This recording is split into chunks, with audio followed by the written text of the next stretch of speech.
police officer once told a black neurosurgeon to get off the front porch of her own house. Yeah, her own house, the place she had paid for in full after years of saving lives in an operating room. And the crazy part is he said it with the kind of confidence that makes you realize he truly believed he was right. Now, before we get to the moment everything exploded on that quiet street, you have to understand who Dr. Aisha Reynolds really was. Because if you only saw that video clip that later went viral, you might think she was just another homeowner arguing with a cop. But the truth is a lot deeper than that. Aisha wasn't just successful, she was one of those people who had clawed her way up through a life that kept trying to push her back down. She grew up in a small apartment in Baltimore where the ceiling leaked every time it rained hard. Her mother worked double shifts as a nurse's aide, and her father drove delivery trucks until his back gave out. Nobody in that family had ever gone to college before her. Nobody had even imagined medical school. But Aisha had this stubborn little fire inside her that refused to listen when people said something was impossible. She studied like her future depended on it, because it did. Scholarships got her into college. Loans and sleepless nights got her through medical school. And years of brutal residency training eventually turned her into something very few people ever become. A neurosurgeon trusted to operate on the most delicate part of the human body. You spend enough time in hospitals and you start understanding something about people like that. They're calm when everyone else is panicking. They think clearly when lives are on the line. That's exactly the kind of doctor Aisha became. So when she finally bought a house in Buckhead, one of Atlanta's wealthiest neighborhoods, it wasn't just another real estate purchase. It was proof that every sacrifice had been worth it. She bought that home in 2008, paid for it outright after finishing an 18-hour surgery week that would have exhausted most people. I mean, imagine signing closing papers while you're still wearing scrubs with hospital coffee stains on them. That's how determined she was. For 15 years, she lived there quietly. Her son Jamal grew up there. The neighbors knew her as the doctor who sometimes came home late at night after emergency surgeries. Some waved politely, some kept their distance. Suburbs can be like that, you know what I mean. Friendly on the surface, but sometimes there's this invisible line nobody talks about. Still, life was good. She worked long hours at Emory University Hospital, came home to her son, and tried to enjoy the peaceful rhythm she had earned. Then, one Sunday afternoon, everything changed. It was Jamal's 16th birthday. Nothing fancy, just a backyard party with friends, cousins, a few neighbors, music playing softly through a speaker while the smell of grilled food floated through the yard. Aisha stepped onto the front porch holding a gift bag she had picked up that morning, smiling to herself because the house was full of laughter. That's when she noticed someone watching from the balcony next door. Lydia Hayes. Lydia had lived beside her for years, the kind of neighbor who always smiled politely but never really talked much.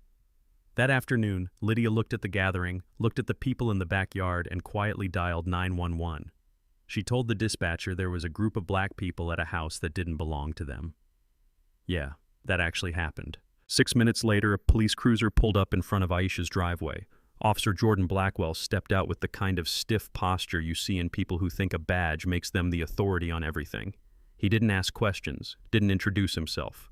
The first thing he said was, "Ma'am, step off that porch. You don't belong on this property." Now imagine hearing that while standing in front of the house you bought with your own money. Aisha blinked for a moment because the words didn't even make sense. Then she said calmly, "Officer, I live here." But Blackwell shook his head like she had just told him a joke.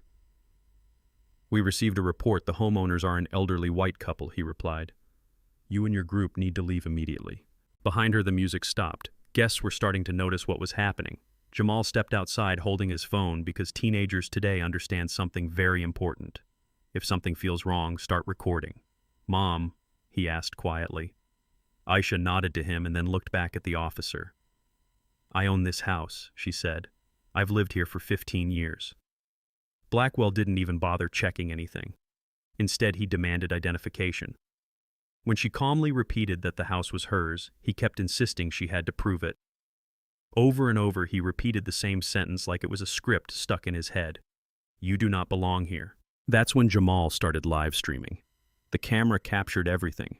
The officer's tone, the disbelief on Aisha's face, the quiet anger rising in the crowd gathering along the street.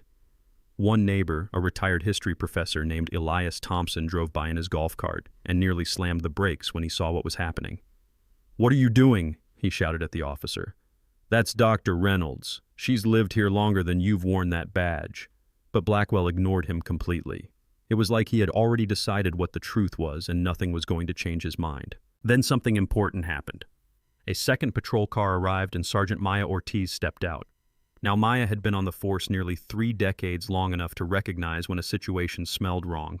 She listened for about 10 seconds, pulled out her phone and opened the Fulton County Property Database. After typing for a moment, she turned the screen toward Blackwell.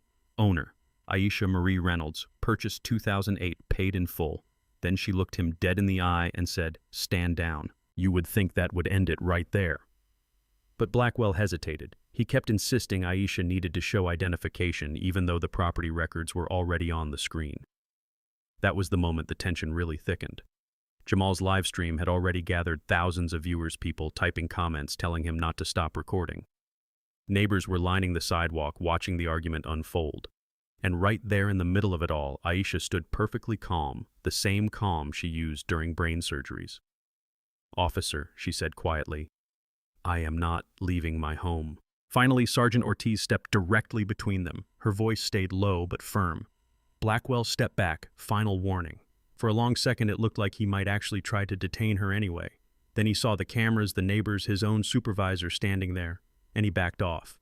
The patrol cars drove away. The party ended early that afternoon because nobody really felt like celebrating anymore. But the story didn't end there, not even close. Within hours, Jamal's video was everywhere online. By the next morning, more than 5 million people had watched a black neurosurgeon being told she didn't belong in her own home. News reporters showed up outside the house. Interviews aired across the country. People began asking questions about Officer Jordan Blackwell. And when journalists started digging through his record, they found something that changed everything. 7 previous racial profiling complaints.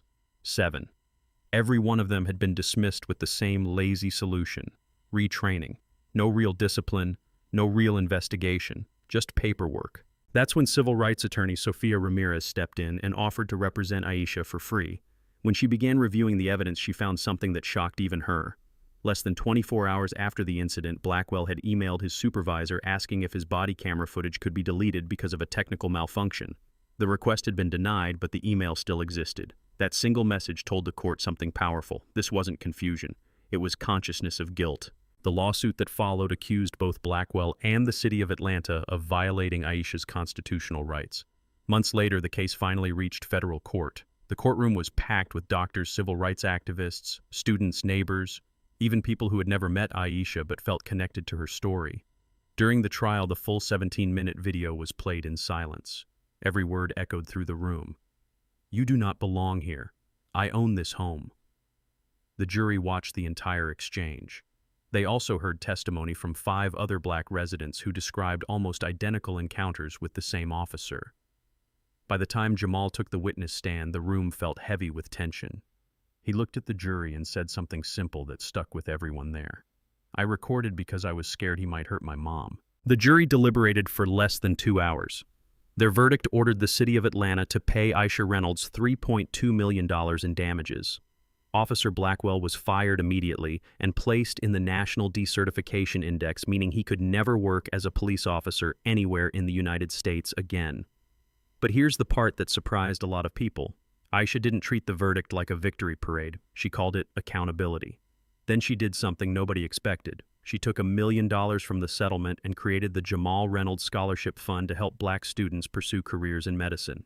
"If my son had the courage to record the truth," she said later, "the least I can do is make sure the future looks a little better for someone else." Today, the house on Peachtree Battle Avenue still stands exactly where it always has. The same porch, the same trees. But there's a small bronze plaque near the gate now. It reads, "Black owned since 2008. Proudly." Some neighbors say that plaque changed the entire neighborhood conversation about who belongs and who decides that. Others say it shouldn't have been necessary in the first place. And honestly, that's the question I want to leave with you. Was this just one officer making a terrible decision, or was it something bigger about assumptions people carry without even realizing it? Because if Jamal hadn't hit record that afternoon, we might never have known the truth about what happened on that porch. So tell me what you think. Was justice served, or does a moment like this reveal problems we still haven't fixed? Drop your thoughts in the comments. And if you've ever witnessed something similar in your own community, share